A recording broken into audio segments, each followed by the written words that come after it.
Welcome to Indefinable Magic, a word salad thrown together, but with Cybermen instead of tomatoes, and bandrills for cucumber. Written, and performed, or tossed. That's continuing the salad metaphor, quiet at the back, grow up. By me, Toby Hadoke.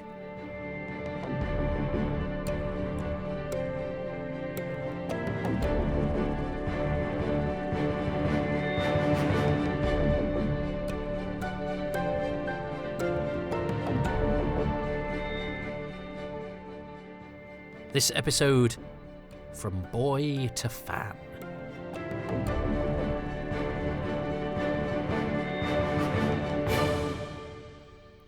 Just a quick note before I start properly. I will be quoting from some Peter Haining books in this podcast. They're big, large format, hardback specials from the 1980s, full of facts and information and photos that were a Christmas regular in a Doctor Who fan stocking for a few years on the trot. The books are all upstairs on my shelf. I'm not going to check them for quotes. I do a very fact-heavy podcast called Too Much Information, which involves wading through paperwork and cross-referencing things. These podcasts are not they. These are reminiscences, musings, memories. They're not definitive, nor are they intended to be. The memory, as a great man / the worst producer Doctor Who ever had, depending on which side of the fence you sit, once said, cheats.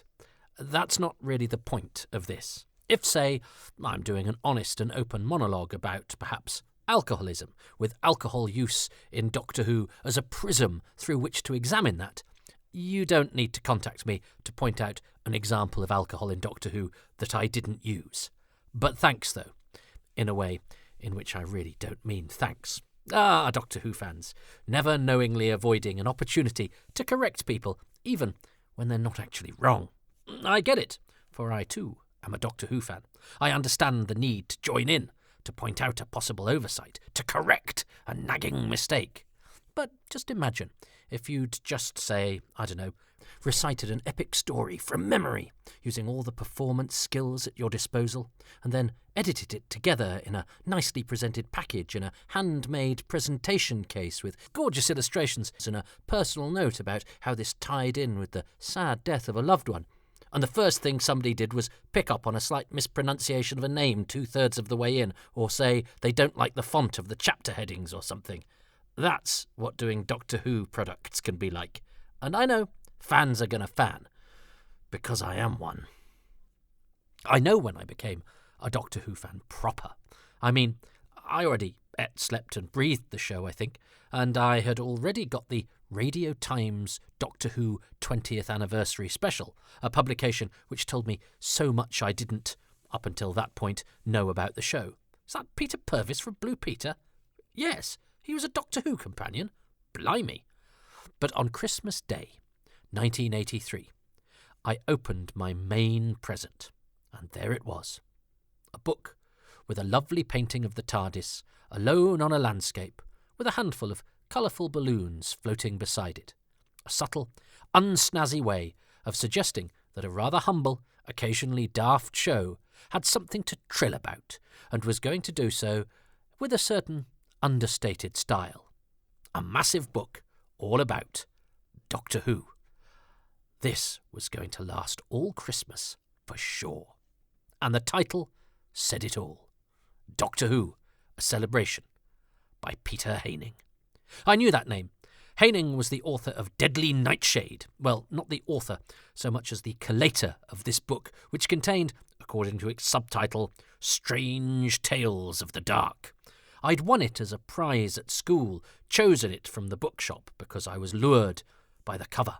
A simple photograph of a woman's head and shoulders, a portrait backed by orange firelight, but with the simple substitution of her mouth and jaw for those of a skeleton, whilst the rest of her remained organic flesh and flowing hair, told one what one needed to know. This was a collection of scary short stories. Deadly Nightshade was typical fare of the time, a collection of haunting ephemera of the kind hugely popular with school kids of my age. They were hardly target novels of Doctor Who stories, but they were a useful substitute in the absence of any. And remember, this was a time when if you wanted a thing, you had to find a thing, sometimes through luck and hard work. One couldn't just order the thing online. But that meant that one would sometimes have to take a punt. And I took a punt on Haining's collection of terrifying tales, and they passed the odd afternoon or bedtime with the requisite chill that livened up an early 1980s childhood. Oh, it wasn't all luminous sweatpants, bouncing mullets and neon signage, you know. So Haining was a known name outside of the world of Doctor Who, but within the Hadoke library.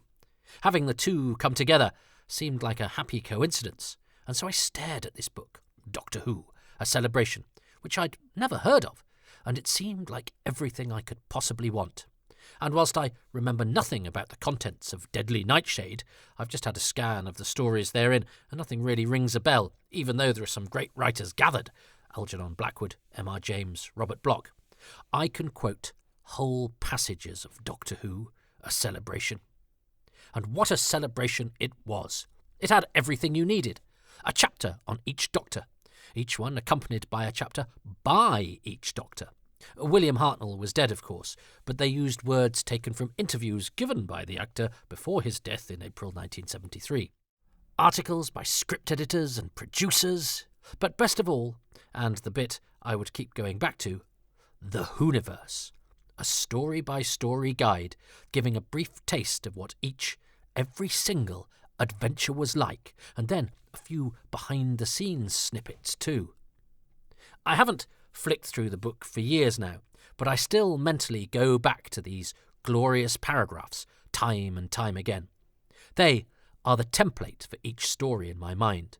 The potted history of Doctor Who up until that point, which I only spotted after a few months, hadn't actually been written by Haining, but instead by Jeremy Bentham, a name I knew from the pages of Doctor Who magazine, which I picked up every now and again, or someone got from a shop for me if they remembered. He was a terribly serious person, the Ubermensch of Doctor Who.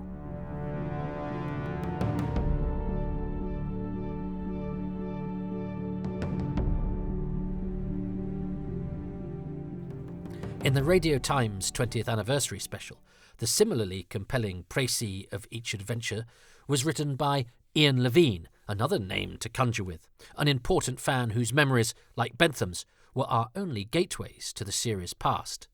But Bentham, in A Celebration, had more space than Levine in the Radio Times publication, and each story got a couple of paragraphs to give you a taste of its plot and a few tantalising factoids, and occasionally the odd opinion. But this was a time when the past was a thing to behold with awe. It seems these days you can't put any comment online about an aspect of your favourite show without people queuing up to say that they don't like it, or what they don't like about it. I mean, it's not just Doctor Who. You say something like, "What a nice day" on Twitter, and before you know it, you're swamped by the "what's nice about it," or "oh yeah, it's nice for you, but what about if you live in the Ukraine?" Or "I'm not having a nice day, are you erasing my experience?" And before you know it, it's not a nice day anymore, and you worry you'll never have a nice day ever again. But in Doctor Who, A Celebration, there wasn't much room for settling scores with disappointing slices of Who. Pretty much anything and everything from yesteryear was a slice of televisual magic. With the odd exception. In those days, a few fan laws were ratified, from which those arrested under them have never quite recovered. The space pirates went at a snail's pace, whilst the android invasion was an anomaly in an otherwise strong season. But generally, the Bentham Encyclopedia of the Stories of Doctor Who accentuated the positive, apart from, of course, when it came to the worst Doctor Who story of all, TM, the one story we were allowed to be down on, that deserved to be shot dead in the street. I refer, of course, to the gunfighters. "It is not good," wrote Bentham. "It is bad, and it is ugly." Ugly seemed a tad unnecessary, and it was only, about 20 years later, that I realised he was invoking the title of a Sergio Leone western in order to enunciate his criticism. That's nothing, though. I think it took me about 2 decades to realise that the film Con Air's title was a pun on aircon. But there we go. Anyway, the acting, said Bentham, was more West Ham than West Coast. Not a reference to the actual place West Ham, as it seemed to my eyes, but because ham is bad acting. So West Coast becomes West Ham. Yeah, as gags go, that's pretty high on the not good and indeed bad and a bit ugly stakes. But hey-ho, the script, we are told, is pure Talbot Rothwell. I had no idea what that meant, and only years later did I realise it referred to the scribe of many a Carry On movie. But yeah, The Gunfighters was bad, and it was okay to say so. And I don't think that The Gunfighters has ever recovered. And this was a universal opinion, i.e. it was shared by that other official tome from this time, the Radio Times 20th Anniversary Special, which, with its pithier remit, could only accuse the Gunfighters of having poorly drawn versions of Doc Holliday, Bat Masterson and Wyatt Earp, but it was enough to suggest that this wasn't up to much. Only the fish people in The Underwater Menace got anything that approached similar opprobrium in this otherwise cheery and positive rundown from Ian Levine in the Radio Times. So there we had it. The Gunfighters was the worst Doctor Who story. And I remember a few short years later overhearing two young fans discussing which was the worst story in a convention queue. Apart from The Gunfighters, of course, they agreed, as that was definitely the actual worst. Further listening revealed that neither of them had actually seen it, but, when you've condemned something in writing thanks to the memories of a grown-up who saw something once 18 years previously, then you just have to suck it up, okay, Corral? Now, this isn't the place to argue the merits or otherwise of individual Doctor Who stories, so again, don't write in. And I'm such a perverse, oh, look at me, aren't my opinions special kind of gimp, that I might actually pretend to myself that I like The Gunfighters more than I actually do, just to be contrary. I'm not like ordinary fans, says my narcissistic subconscious. I can see the beauty of the story. They'll think it's crap. It's the Whoniverse equivalent of throwing the word sheeple into an otherwise rational conversation about sun cream. But taking my own shortcomings out of the equation, I think some of the jokes in The Gunfighters are so deliberately naff they might sail over the head of a younger viewer and only tickle the funny bone of an adult, which is why those who saw it at the time may be less won over by its charms than someone who came to it years later, and indeed when they're a bit older. But I'll never know. I will only ever view The Gunfighters through the prism of its official status as worst story ever, and any of my thoughts about it are a reaction to or against that. But it does generally languish pretty low in polls, even now, and some people who hate it have probably never read Doctor Who: A Celebration, nor have they been exposed to received wisdom. So maybe it is just rubbish, even though there are some great performances. Anthony Jacobs as a sardonic and drunk Doc Holliday, and John Alderson as an evangelistic and wry Wyatt Earp. He flew in from your actual Hollywood to do it, and some wonderful sets by Barry Newbury shot in the film sequences rather artfully by director Rex Tucker. But it's also a Western shot in a BBC studio, a Doctor Who story that A, has no monsters, and B, doesn't take itself too seriously, and C, is punctuated by a ballad narrating the action sung by Nurse Gladys Emanuel off of Open All Hours. So I can't really be surprised if it's not everyone's cup of tea.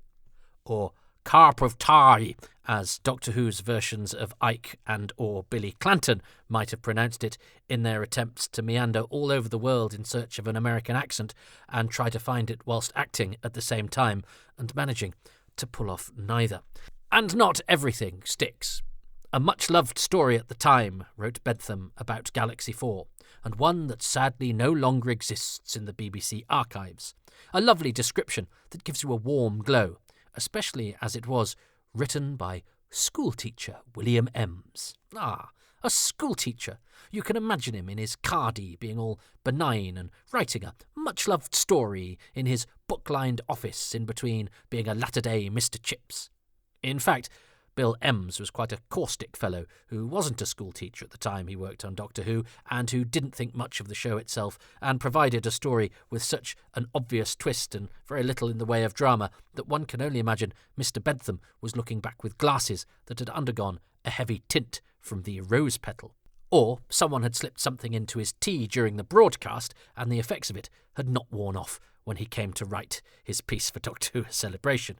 Now, yes, you might be the person out there who loves Galaxy 4 more than any other, and it does have its charms. Look, I like all of Doctor Who, but I'm not sure much loved is an accurate appellation these days, and that its loss from the archives is more keenly felt than any number of other stories I could mention, irrespective of whether you, yes, you, the one about to go on Twitter and type @Toby Hadoke, listened to your original hour-long piece of writing and presenting that was free to access on the internet, broadcast quality with an original score by an actual Doctor Who composer, and the only thing I'll pass comment on is the fact that I actually like Galaxy 4. Right? And yet, of course, I'm a total hypocrite, so don't point that out either, because during the course of this, I will undoubtedly be picking holes in the oeuvre of Mr. Haining, because that's what fans do. But not yet. A Celebration, you see, was so good, so perfect. It covered all the bases, the doctors, the companions, the stories, all present and correct. Lists of key info, and throw in the odd producer and script editor too, all the names we knew and loved already, really, plus, oh yes, the sad news that a few people from my book spines, Brian Hales, a gentleman writer, said Bentham's blurb, David Whittaker, Malcolm Hulke, all dead.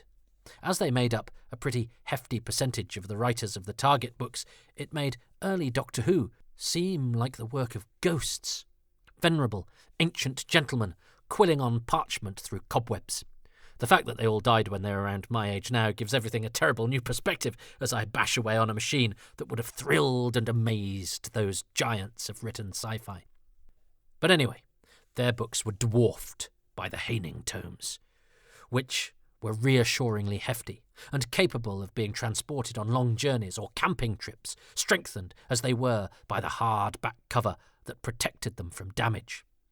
I remember A Celebration being passed around the sitting room in that post-Christmas lunch haze, orange glow from the fire, Quality Street wrappers rustling as the empty ones outweighed those that still had chocolates within them, although they could still be put to good use, the red, the gold, or the green foil straightened and flattened in one of those now lost, you made your own fun with what you had in those days operations. "Oh, I never knew it started the day after President Kennedy was assassinated," said my mum with interest. I didn't really know what that meant, but boy, I found out, and quick, and it was a brilliant thing to unfurl to grown-ups should ever the conversation turn to my favourite programme over the years. "Oh, really? I remember that," they'd say, and their look of horror, disdain or contempt that you were a Doctor Who fan suddenly melted into one of nostalgia and wistful remembrance. "He was never called Doctor Who," said a brother, who had also picked up Doctor Who A Celebration in that Christmas lull and was idly flicking. "And look, no one ever said 'Beam me up, Scotty,' and Sherlock Holmes never said 'Elementary, my dear Watson' in any of the books." Those two facts from Doctor Who A Celebration I've never actually bothered to check, but I've unleashed them at parties on many occasion. Oh, and I was today years old when it dawned on me why I used to go home from so many parties alone. I was also today years old when I realised I'm never using the phrase "I was today years old" ever again. It's worse than unleashing Sherlock Holmes and Star Trek-based facts in lieu of an aphrodisiac at soirees.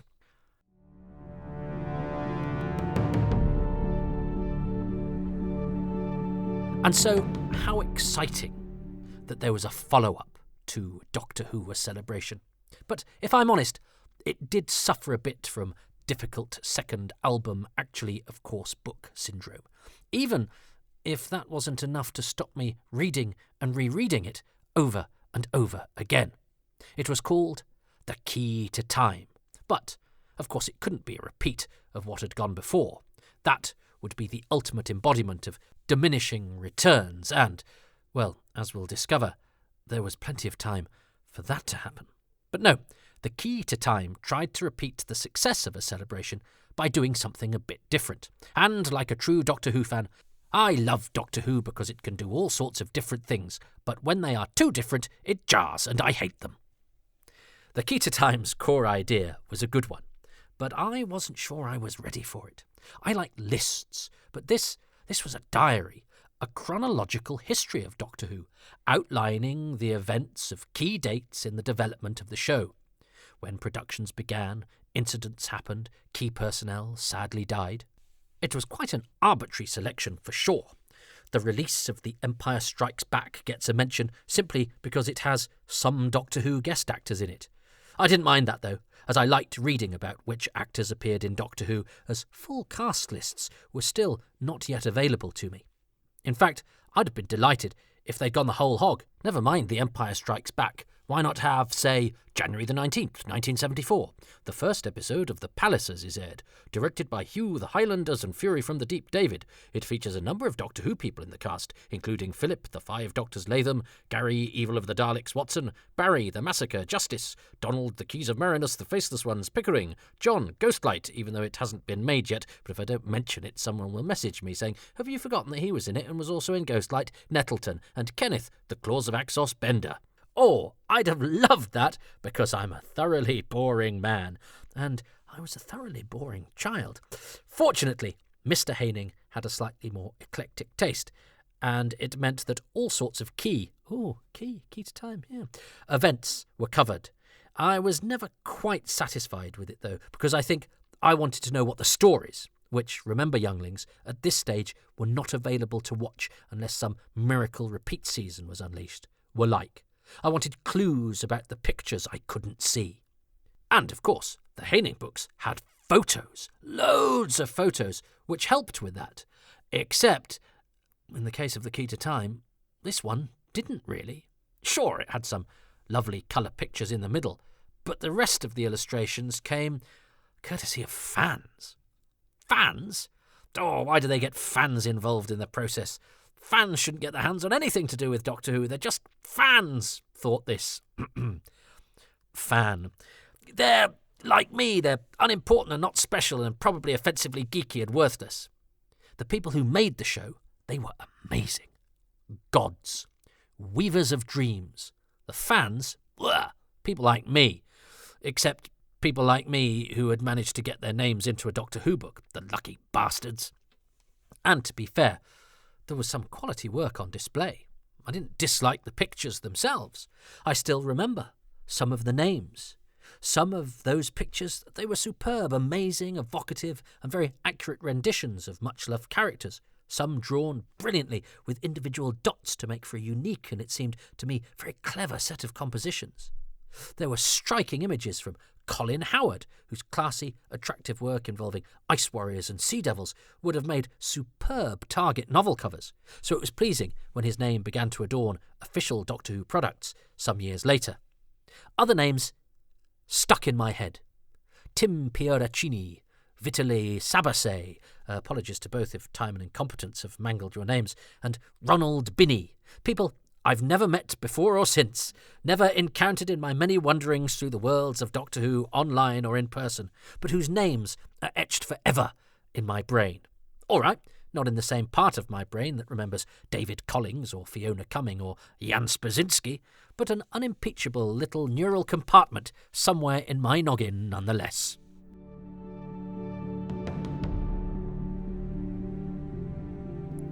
I think my main problem with The Key to Time was that it was also several inches shorter than Doctor Who: A Celebration and the books that followed it, so it always looked a little bit like a Ronnie Corbett on a shelf of John Cleese's and Ronnie Barker's.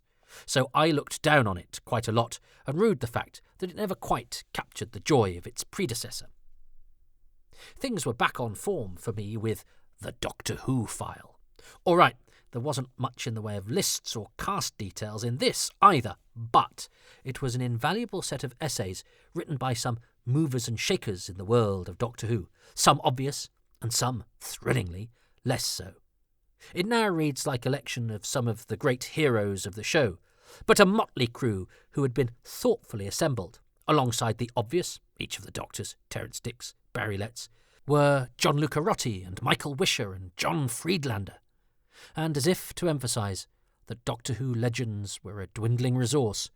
By the time I'd torn open the Christmas wrapping on this one, in the cinnamon spice and nutmeg-filled environs of Old Hadokesville during Christmas 1986, a number of the contributors, Ian Marter, Dennis Spooner, Heather Hartnell, and Robert Holmes, had all died by the time their words drifted into my vision. Robert Holmes. Oh my goodness. His short piece demonstrated why he was the writer of so many beloved snippets of Doctor Who. Self-deprecating, funny, slightly indiscreet. I read his chapter first. His death during the production of The Trial of a Time Lord still cast a shadow over that year's events in the Whoniverse, and I immediately regretted never having had the chance to meet this wonderful, witty man who seemed to speak Doctor Who fluently, yet wear his genius so lightly. His punchline to his tales of woe, written with tongue firmly in cheek and a brilliant turn of phrase of, "Dear God, will it never end? In fact, don't worry, God, make that a memo to Michael Grade," or some such, was an appropriately caustic last line. A willingly rueful valedictory flourish from a man responsible for many of Doctor Who's sharpest jokes, who, one learned later, had been treated with obtuse disdain by the current BBC management on what would turn out to be his last assignment not only on Doctor Who, but on the channel whose many different dramas and series he had gilded with his special knack for character and dialogue, making so-called disposable moving wallpaper somewhat more special than it needed to be. We have very little of Holmes in his own words, but that chapter is a cracker, and I must have read it 100 times. Holmes was definitely where my heart was. It is only matched, that chapter, by the efforts of a writer who, prior to this, I had been all too ready, unlike Holmes, to dismiss. Donald Cotton did, after all, write what was definitely the worst Doctor Who story ever written, even though I'd not actually seen it. The Gunfighters. What could he possibly have to offer? Well, as it turns out, joke upon joke upon joke. My goodness, his account of working on his two stories, The Mythmakers and The Gunfighters, was hilarious, especially the, as it turns out, rather exaggerated account of why Episode 3 of The Mythmakers ended up being called Death of a Spy. The plot contained no spy, and therefore his death would be difficult to arrange, observed Cotton dryly. There was also a picture of him, and one of John Lucarotti, which might be the only ones I saw of either or both for about 20 years, and which were far better than a fan drawing of Azal or a pencilled sketch of the Master. But the Doctor Who file still didn't match the amazing picture count of A Celebration, which had illustrative gold on practically every page, and most of them were pictures I'd never seen before.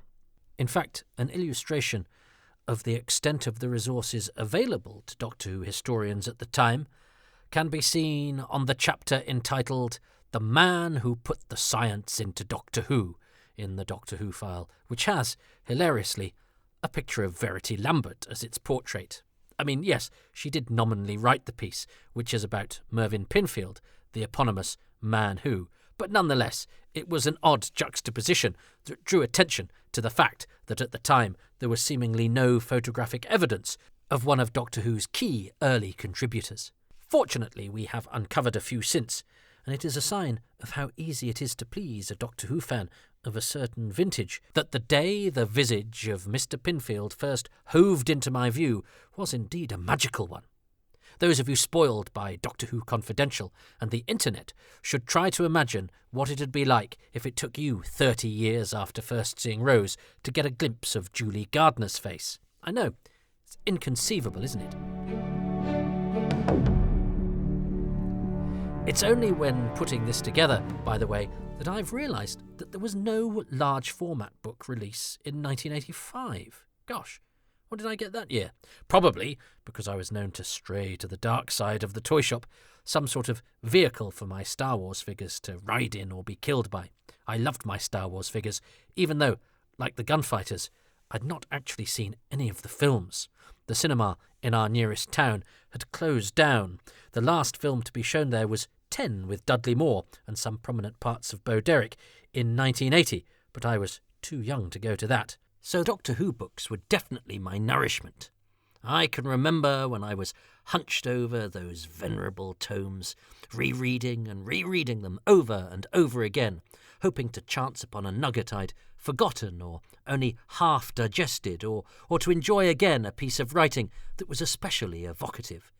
They have stuck in my mind far more than whatever grisly fate I'd bestowed upon my Boba Fett or 21B medical droid. That usually involved ripping the tube that went from his mouth to his chest from its oral socket and dying somehow. But anyway, so whilst I know I played with my Star Wars figures a lot, I know my brain was more stimulated by those days when I was indoors and it was Haining. Anyway, what was absent in 1985 must have been more than made up for when I felt my presence the following year, as aside from Haining, someone else was getting in on the act. Jeremy Bentham wasn't a fan. He was a famous philosopher. Okay, I knew they weren't the same person, probably, or I didn't think they were, and yet they kind of were. I don't know how it works. There's a weird cognitive dissonance of youth where you don't quite understand some things, and they sort of all exist and coalesce together, and yet not. But anyway, Jeremy Bentham, not the one whose dead body was mummified and put in a university courtyard or something, and yet was it? No, I don't think it is, but it wasn't.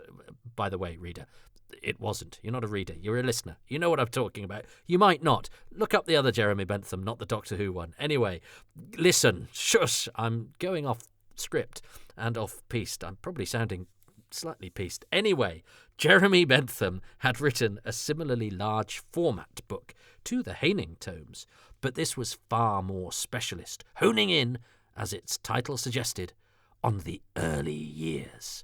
Now, this hadn't come out in time for Christmas, but this was before you could get every piece of information you could need at the touch of a button, so you got things when you could get them. In those days, you had to, say, visit the Longleat exhibition with your mum, see this amazing-looking book in the Doctor Who shop there, and she'd have to wait until your back was turned and purchase it amongst a haul of gifts that she then stowed in a cupboard for months before unleashing them at various present-giving opportunities.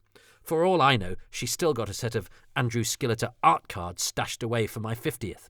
It was probably the case that instead of 2 books for one on Christmas Day, a largesse that our family finances wouldn't have been able to sustain, that one of those 2 1985 publications, Haining's Doctor Who File and Bentham's The Early Years, was given to me for my birthday. Being just a week after Christmas means that any overflow from Yuletide could be redirected to the anniversary of my arrival. Worse, sometimes, if one was given a present deemed too big just for Christmas, you got a "this'll do for your birthday" as well, something which never happened to my brothers and sisters, who had the fortune of being born in March, May and June. In fact, if they did get a "this is a Christmas and birthday size present," which they sometimes did, so much time had passed come their birthday that they got another present anyway, which never happened to poor old January the 2nd McGee. That's me. You'd think I wouldn't remember this by the time I turned 48, but those scars run deep. Anyway, 2 Books Magoo, who is the same person as January the 2nd McGee, keep up, had kinda spoiled Giftsville for himself that year, as the danger of buying a book in August and hiding it till December, Mum, is that bored teenagers stuck in a house in the middle of nowhere scan bookshelves and go through cupboards out of boredom, and occasionally might find orange carrier bags nestled behind wrapping paper. Mum always bought her wrapping paper in January when it was much cheaper, and to be fair, that is something I have also never forgotten, which is why I can now sometimes afford sweets. Have you ever grown up, Toby? Certainly not. And within that orange carrier bag was Doctor Who, The Early Years. Now, this was definitely my kind of book. Not one for general consumption. This was specialist. But it had things I didn't think could possibly exist a whole, 20 years after some of these episodes had been made. 20 years? That's like forever. I'm surprised the paper, papyrus probably, that the design drawings was on hadn't disintegrated thanks to the ravages of time. This was a book that had no right to exist, a deep dive into the minutiae of a small number of ancient stories.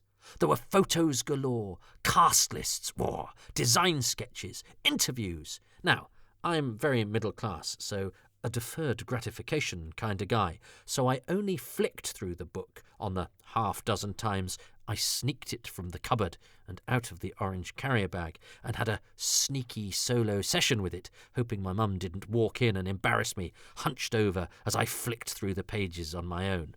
My rule was not to read the text, but just look at the pictures and read the cast lists.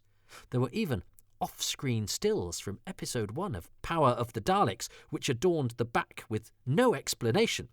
This was the first time I'd seen telesnaps, and there they were, casually tossed on the back pages of this book about William Hartnell stories, with no context. It's like finding the Dead Sea Scrolls nestled amongst the pages of the Beano.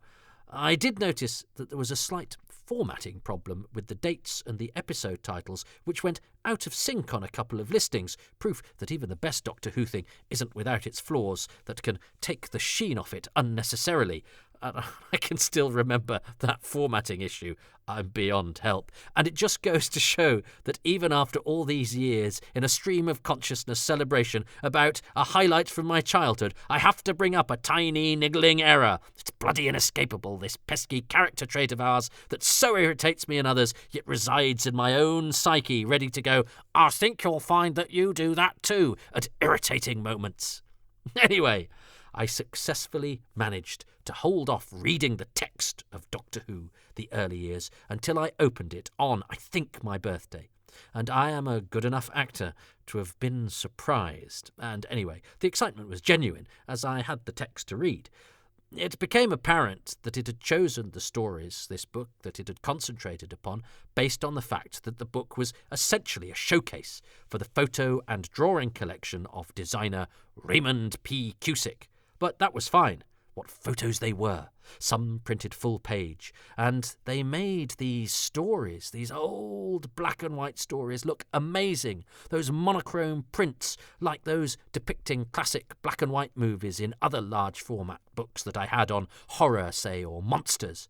In the absence of moving pictures, this was the only visual representation we had of these classics. And you didn't have access to moving pictures in those days, okay? And boy, did they look amazing. Now, although there wasn't much info about my particular specialist interest, guest actors, one-off performers, the books did reveal that Peter Glaze, the scheming villain of the Censorites, was now sadly dead, referring to the fact that his obituaries many years after his Doctor Who appearance still referred to his guest turn on the show. In the absence of IMDb, this sort of entry was an important update for the cerebral spotlight where I stored actor details in my noggin. It would also be handy information when it came to the eventual downfall of my love affair with Haining's books, but we'll come to that later.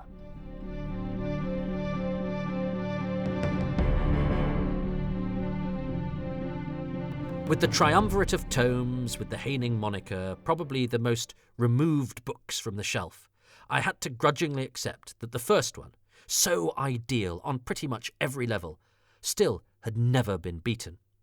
And the Time Traveller's Guide, which came in 1987, did nothing to overturn that view.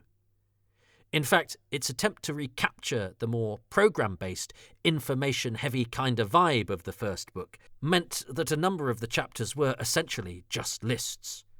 Now, that's the kind of thing I thought I wanted. I'm a Doctor Who fan. I like a list. But whilst my comparative lack of enthusiasm about the Key to Time had been stylistic, within its pages there was still much new information and nuggets and insights hitherto unknown to me. The Time Traveller's Guide, however, didn't really tell me anything much I didn't by now already know. It was basically a list of planets, or of what? Spaceships. Oh, come on. This is just a collation, I thought. Even I could do better than this. So, actually, maybe it wasn't the receipt of Doctor Who A Celebration that made me a fan. Maybe it was this one. Maybe it was the Time Traveller's Guide, the one where disappointment and criticism, the feeling that the people making this stuff could do better, that dominated. There was coverage in the Time Traveller's Guide of the hiatus, Doctor Who's temporary axing or rest or whatever you like to think of it as. So there was certainly a bit to pore over and seethe at the injustice of, cursing those involved who you deemed to be the miscreants. Oh yeah, this was real fan behaviour. I think I'd read a review or a comment or two in Doctor Who magazine, or maybe the odd fan publication I'd managed to get my hands on, that had started to be critical of the Haining oeuvre, suggesting that he was essentially publishing the same book every year. As a grotty teenager who had suddenly discovered the love of picking holes in my favourite thing, I was happy to go along with this observation, if only subconsciously, even though it's actually not really a fair comment. A celebration is not the key to time, is not the Doctor Who file. But I struggle now to think of anything much that the Time Traveller's Guide has, apart from a continuation of a celebration's best bit, the descriptions of each individual story from Warriors of the Deep onwards. And again, this section was actually written by the estimable Jeremy Bentham, and each entry was actually a bit longer than those in the celebration had been. Double the information! Wonderful! I remember later staying at the house of an actor friend I got to know very early in my career, Vincent Brimble, and him reading that bit and discovering for the first time that the light on the eye of the Silurian he played in Warriors of the Deep, Tarpok, hadn't actually flashed to indicate speech in the monster's first appearance, but that no one on the production team of Warriors of the Deep had known that. It's like they needed some sort of continuity advisor on hand for that kind of thing, I'd say. I'd brought the book along so that he could get it signed by his co-star in the play that he was in, Caroline John, and he'd had a flick through and found the bit about his story. So I was quite chuffed about that he'd been intrigued enough to have a little look, and then delighted to see that there was something written about his then only appearance in the show. He's since been in Flux, which is also delightful, but that's another story. At this point, though, it was a few years after the cancellation of Doctor Who. Doctor Who was enduring its break from transmission and languishing in the doldrums of popular opinion, whereas when the book was published, Doctor Who was still just clinging on. But just as the series was getting another burst of energy in its last couple of years, the final Haining book from this period seemed to be making an effort to chime with the celebratory tone surrounding the brand, to use the modern parlance, which very nearly sticks in my craw. Anyway, 25 glorious years, which again has a size issue, but nonetheless, with its Roman numerals on the cover and its general design, seemed to be a tome aiming to suggest that it was part of something ancient and important. Within its slightly smaller pages are various treats, some of which are repeats from earlier books. Each Doctor gets a profile, but of course 2 more have been added to the roster since the celebration. There's a look at some of the other Doctors too, which actually wasn't quite as interesting as the chapter on the actors who'd nearly played the role in an earlier book, but it was still worth a look. And then there was an odd obsession with the phrase, the Doctor's favourite female companions, which is used in both the Central Colour Picture Gallery and a chapter which purports to interview all the regular actresses apart from a handful from the Hartnell era. There was also a breakdown of the stories, listing the key personnel, including the guest stars of each story. This was usually just 2 or 3 people purporting to be the lead guest actors of each adventure. Now, somewhat obvious. There were parts played by the most famous actors, and so these were the people selected for this section of each tale. Marius Goring for Evil of the Daleks, Richard Todd for Kinder, Peter Butterworth. But hang on. Bill Matthews as Davis for Doctor Who and the Silurians, Eric Hilliard as Dr. Reeves for the Demons, David Webb as Leeson in Colony and Space. 2 of them are dead before the first episode is out. Bill Matthews is actually an uncredited extra in loads of stories, and he only gets a credit on Doctor Who and the Silurians because he manages to get a couple of lines out in the 15 seconds he's on screen at the very beginning of the story before he gets killed. But what those actors have in common is that they're at the top of the cast list when it's given in order of appearance. So what's happening here is that the actors being chosen are there because someone has cribbed their names from a cast list elsewhere, Radio Times or DWM Episode Guide, where the actors are listed in order of our seeing them. And the only person who'd do that when choosing just 2 or 3 actors as guest stars is going to be someone who not only hasn't seen the episodes, but doesn't know the stories well enough to choose the important characters from a cast list, i.e., someone who doesn't really know what they're talking about. However, there was a whole chapter that really killed this for me. A chapter that should have been right up my street. Intergalactic guest stars, it promised, and my goodness, this one was highlighting, and even better, interviewing some of the actors who popped in for just 1 or 2 visits to the show. My cast list knowledge was going to skyrocket here. There were profiles of Peter Gilmore and Julian Glover and Robert Beatty and all sorts. Now, I understood that most people who'd played regular roles in Doctor Who would be happy to chat about it, but surely other actors were just too grand. They had better things to do. Actors are always busy and doing amazing things than reminisce about just popping up to add thespian ballast to a 1966 four-parter or whatever. But Haining, amazingly, had got hold of George Coulouris and of Hugh Burden and of... hang on. Peter Glaze? He even had a quote from him. Recalls Peter, it says. Recalls Peter in the present tense. But he's dead. Doctor Who the early years told us he died in the early 80s, and he did, February 1983. Fact and death. Fans. Recalls Peter. I smelled a rat. I wasn't really villainous. Recalls Peter. More of a schemer. Hang on. That rings a bell.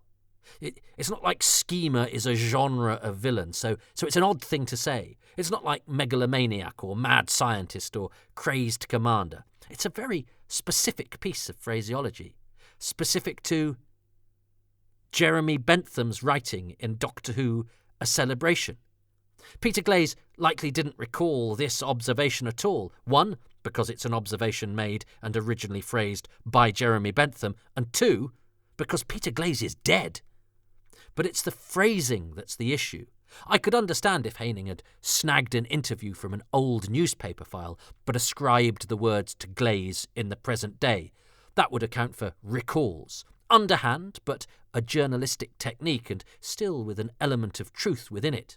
But this, he's nicked the words from Bentham's quill and put them in Glaze's mouth. What a good job he didn't pretend to have tracked down other guest stars. Otherwise we might have had, say, John Alderson from The Gunfighters saying, "It was not good, you could almost say it was bad and it was ugly." Or Stephanie Bidmead from Galaxy 4 recalling that, "My main memory is that it was a much-loved story at the time, but one that sadly doesn't reside in the BBC archive anymore."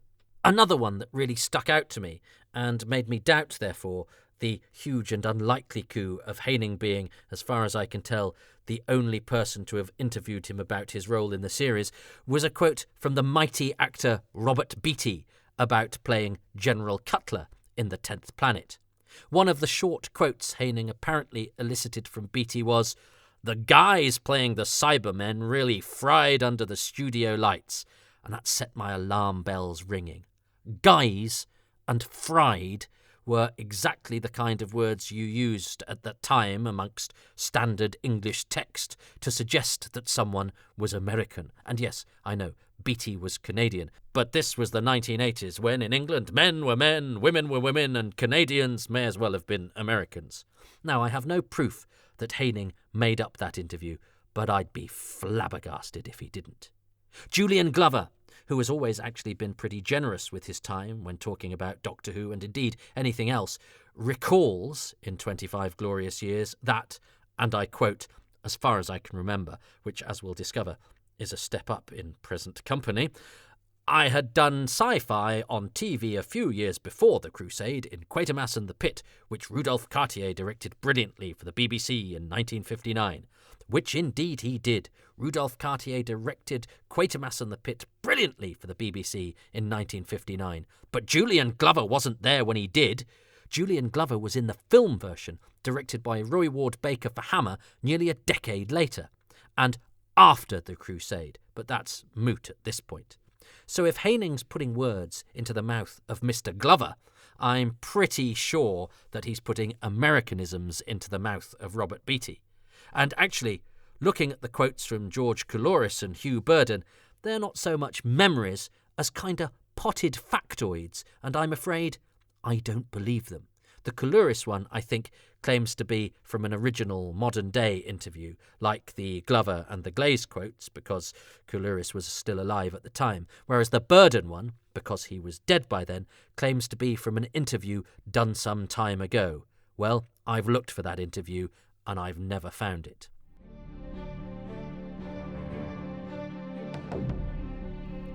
And that became my loss of innocence. I mean, in those 5 years, from Christmas 1983 to Christmas 1988, I'd gone from being an eager 9-year-old to a cynical 14-year-old, and perhaps lost a bit of the trust, awe, and wonder that goes with the former and is sadly gone by the latter. That in itself is pretty depressing, but I genuinely think the first book is better than the last. Well, of course it was. It had every element of Doctor Who to mine. And 5 years later, well, I'd become someone who got his kicks finding fault in things. No, or did I? No, that's wrong. I don't think I enjoyed it. I think it's an instinct that began to kick in. And maybe that's what becoming a fan does. Coupled with a loss of innocence, there's a desire to take ownership. Or maybe even to make that thing you love somehow the personification of or emblematic of whatever it is that you're battling in your life that you're not happy with about yourself or your circumstances or your innermost thoughts.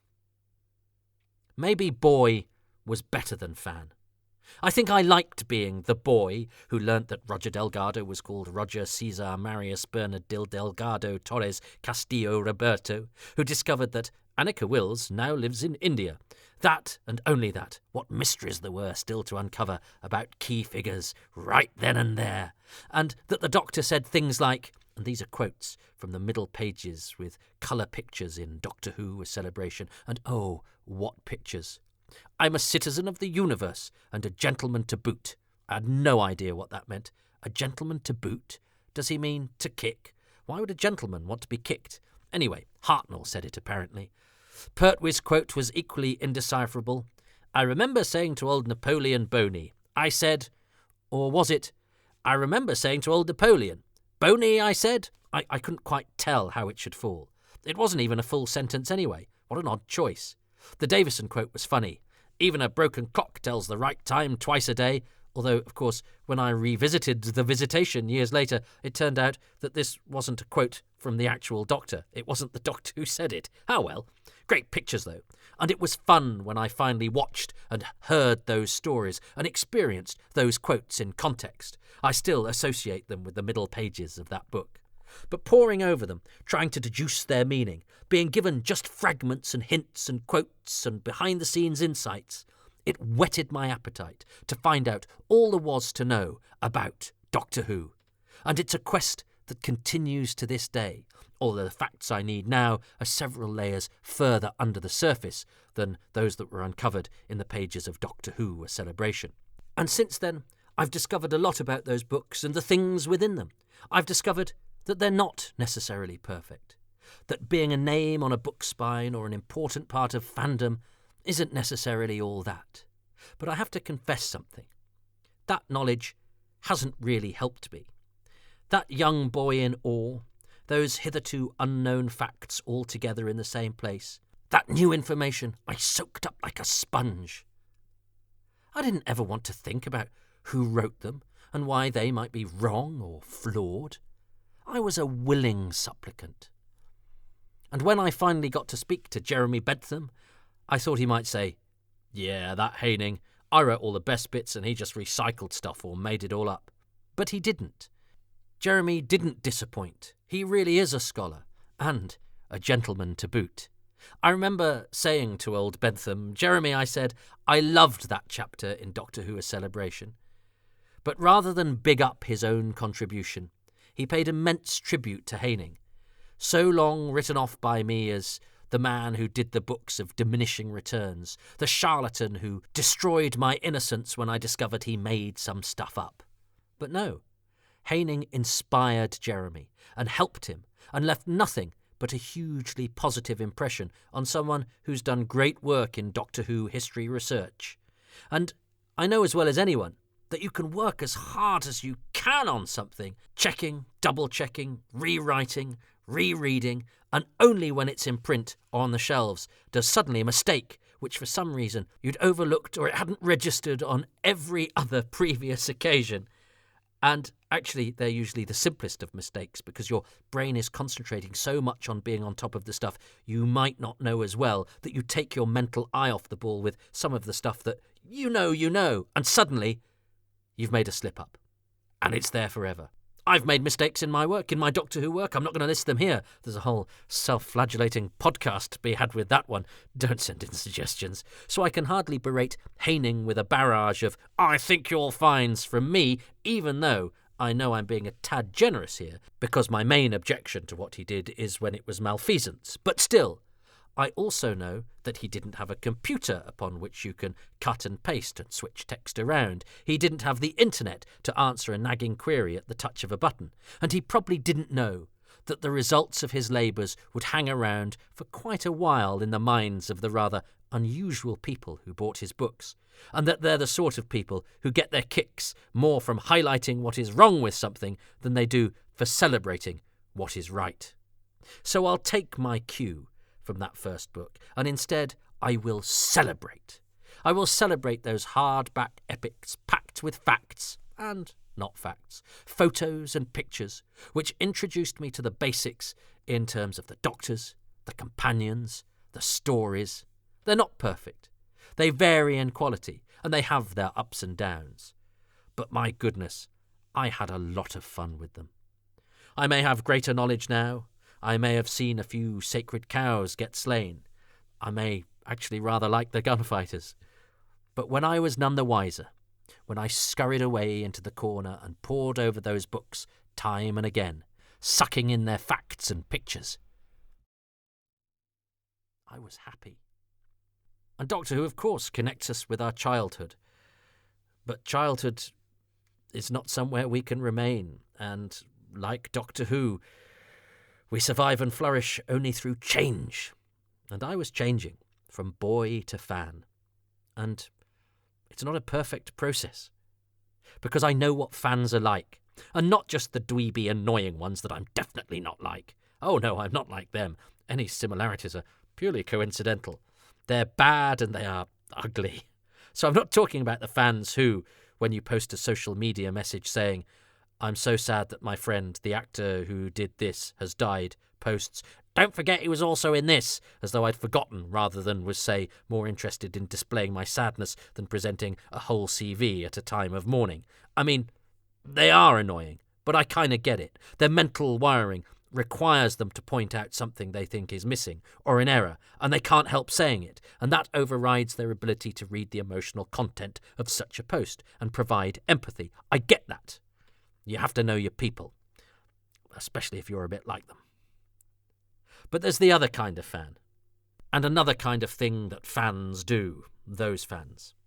What about the fans who know they're not exactly like the other fans? They have social skills and can discern emotion and don't feel the need to complete something that's obviously a generalisation. So when they point out any minor mistakes, they do it not because they're like the other fans. They do it to be funny, because the suggestion is, this is what the other fans do. The sad fans. Haha, I'll point out the thing you missed, but I'll do it with a raised eyebrow. Yeah, but you're still doing it. You're just being postmodern about it. You're doing the same thing. It's the same action. If you kick me in the ghoulies, it still hurts if you do it with your tongue in your cheek or not. So just don't. Don't do the kicking. It's against every instinct we have. The smart, funny fan around town, and the stereotypical, slightly nerdy guy with poorly honed social skills. I'm afraid Just as the person on the street can't really tell the difference between the Caves of Androzani and the Twin Dilemma, they both look like crap old telly to them, I'm afraid all Doctor Who fans have more in common with each other to the outsider than we might care to admit to ourselves. And also, I have deliberately not referred back to those books I've just talked about when writing this, so I know there are going to be errors in my recollection. But in this case, that's the point. This podcast is about those books and how they lodged in my head and how they remain there now. Mistakes on my part as well as Haining's, intact. Because, as I say, that rather proves my point. So please, curb that desire to digest the labours of this, something someone has done about your favourite programme, and to immediately rush to correct them. I've done it today. I read a lovely, interesting blog about the show that, when it popped into my inbox today, repeated an oft-maintained observation about an aspect of the Hartnell era that is simply wrong. I composed an "I think you'll find" response, but at the last minute, I shelved it. That's not what that person needs the minute they've typed their nice blog and sent it out to provide entertaining reading for the likes of me for free. They're giving their reactions to the stories and not providing a definitive account. They want people to enjoy their work, not to rush to correct it. And yes, there are mistakes and egregious practices in Haining's books. But do you know what there also is, Toby? There's your first encounter with many facts about the show that you still know because they lodged in your head back then. That prose, those pictures, those facts, so much of that stuff lit the fire of my fandom, and those embers, they still glow. So to overlook what those books did for me, over and over again in my childhood, well, that would be wrong. It would discount all the good stuff that I take for granted in order to make me feel good about myself for what? Having discovered errors or weaknesses. Oh, bully for me. The Haining books, they introduced me to stories I didn't know at all or very well. They said who all the companions were, even the ones who in my darker moments now I don't really think are companions. Yeah, I'm looking at you, Sarah Kingdom and Katarina. See, I'm doing it now!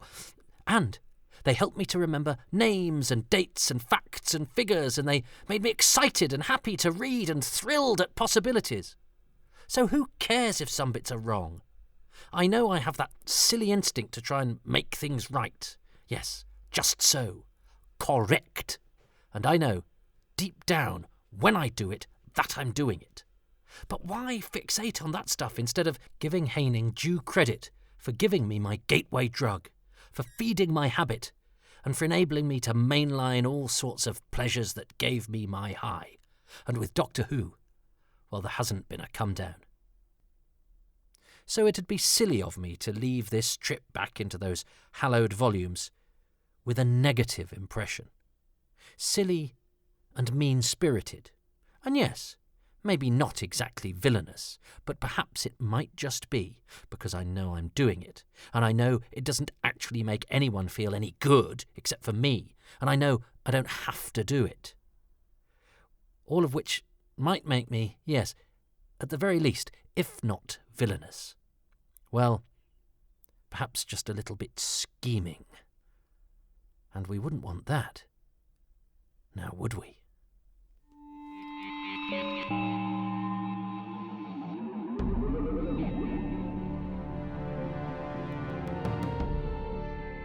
Thank you so much for listening to Indefinable Magic, which was written and performed by me, Toby Hadoke.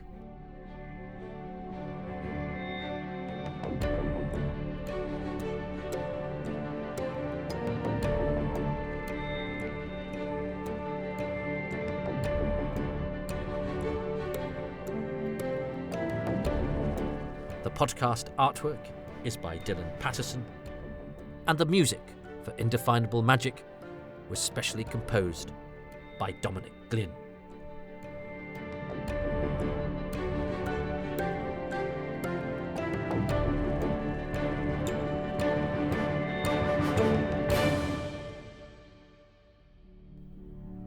I would like to thank the many patrons who make these podcasts possible, and they include Ruben Herfindahl and Stephen Moffat, and Paul Gregory, Dave Hoskin, Richie Howarth, Andrew Jordan, Ashley Knight, Clive Lewis, Guy Lambert, James Lark, Gavin McLean, David Matthewman, Jason Mayo, John McClay, Ross McPhillips, Stuart Mitchell, Nathan Moore, Jonathan Molyneux, Kevin Murdoch, Matthew Newton, Graham Knott, Dave Owen, Melvin Pena, Keith Pirrie, Jonathan Potter, Kevin Parker, Scott Pride, Dylan Rees, John Rivers, Mark Sandham, Jim Sangster, Matt Sawyer, Stephen, Anonymous, Neil Tate, Nick Temple, Sabrina Tirabassi, Reynard Toombs, Apollo C. Vermouth, Gary Wales, Adam Westwood, Rich Wiggins, Michael Williams, Andrew Willis, Andrew Wilson, Sydney Wilson, and Stephen White.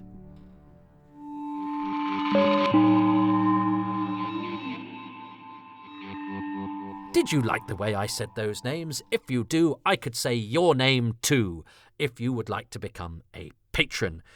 The cost is as little as £3 per month, and for that you get 3 releases a week, and in addition a picture of my dog every week too, which is more popular than you and indeed I might initially think. He's a lovely dog. I did it as a joke, but he's got traction. They're more interested in him than me. Anyway, look, the dog's not the lure. That's a bonus. The lure is 3 releases, podcast releases, or other materials per week. Some of it exclusive. There's a whole exclusive podcast, so you get the Happy Times and Places. You get those about 6 months earlier than the current ones out there right now. You get the Too Much Informations about a month before, and the Indefinable Magics, these ones, about a month before. But you also get one called Far Too Much Information, which doesn't go out to non-patrons at all, a monthly AMA and other sort of bits of access and other bonus goodies occasionally from my archive of video or audio, and some interviews as well that have never been released before with people from the worlds of Doctor Who. So there's loads there. I keep it all coming out for £3 a month, which you can also get a 10% discount on if you sign up for a whole year in advance. That is the lowest tier. Most things are available at the lowest tier. All the things I've just mentioned are available at the lowest tier. There are other little trinkets to lure you up the ladder, because you could pay more than that if you like. But hey, I know times are difficult. I've just had my electricity bill. My goodness, I think things are going to get a lot worse than before they get better. And if that's the case, I'm just happy to sort of connect with everybody out there. And at times when things are becoming more and more ridiculously expensive, if there's content out there that I'm providing that you're enjoying, I'm happy to play my part in making your day hopefully go slightly better, or at least giving you the confidence of going, well, at least I'm not that prat. But either way, I'm grateful to you for listening, and I do hope you enjoy this stuff. And if you do and you don't want to sign up to the monthly commitment, you can go to kofi.com/Toby Hadoke, where you can give whatever you like, whenever you like. And you don't get any of the bonus stuff, but if you're feeling flush, or you particularly like a particular podcast or whatever, bung something in my general direction, but there's no obligation. I'm grateful to you just for listening, and I'm grateful to you for any support you can give that costs you nothing, like spreading the word on cyberspace, spreading your word by word of mouth, telling your friends. If you've got friends outside of the UK who are Doctor Who fans, send them in my direction. I've always enjoyed performing in Canada and America, and these podcasts don't get listened to as much out there as they do in the UK, so I'm very interested in connecting with people over there, because I think we all learn from being exposed to different backgrounds and experiences. And I've got a couple of fantastic American fans on the Patreon page who always post really interesting perspectives, and you learn from that, and I'm nourished by it. And I like the fact that I've reached out across the pond to be united with people that I otherwise might not have come across because of our mutual love of Doctor Who. So that costs you nothing to spread the word, and to leave 5-star reviews wherever you get your podcasts, and a few lines describing what you like about these. That really helps to make passing punters get a whiff of what these are about, and maybe be tempted by the smell. That metaphor didn't necessarily end up in the nicest place it could have done. But there we go. Please spread the word if you can. I'd be grateful. You can go on Twitter and follow me at Toby Hadoke, and these podcasts at Hadoke Podcasts, and my comedy club Excess Malarkey at Excess Malarkey. I am a working comedian on the live comedy circuit. I have a regular show in Manchester called Excess Malarkey every Tuesday, and we have a Twitch channel, twitch.tv/Excess Malarkey. Sometimes there's Doctor Who crossover, but I like to think there's more to me than Doctor Who, but I should probably go to my grave with the realisation that there actually probably isn't. But anyway, if you want to see what my comedy is like and the brilliant comedians that we've had join us, go to twitch.tv/Excess Malarkey, and there's an archive of stuff that we built up there during the pandemic when we couldn't do live performances.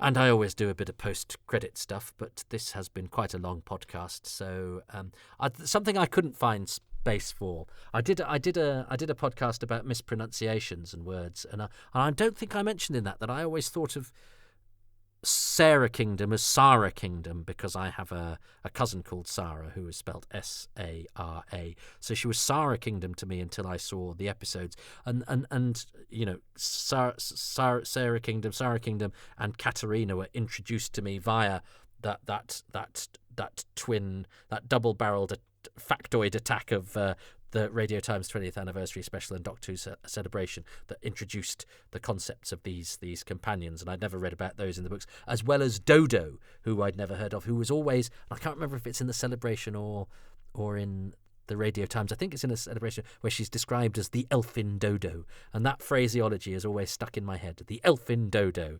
not the wayward accented and slightly, poor old, I've always felt a bit sorry for Dodo, but she will always in my heart be the elfin dodo. So God bless you, the elfin dodo. That's how I first learnt about you, and that's how you will always reside slightly in my head, the elfin dodo.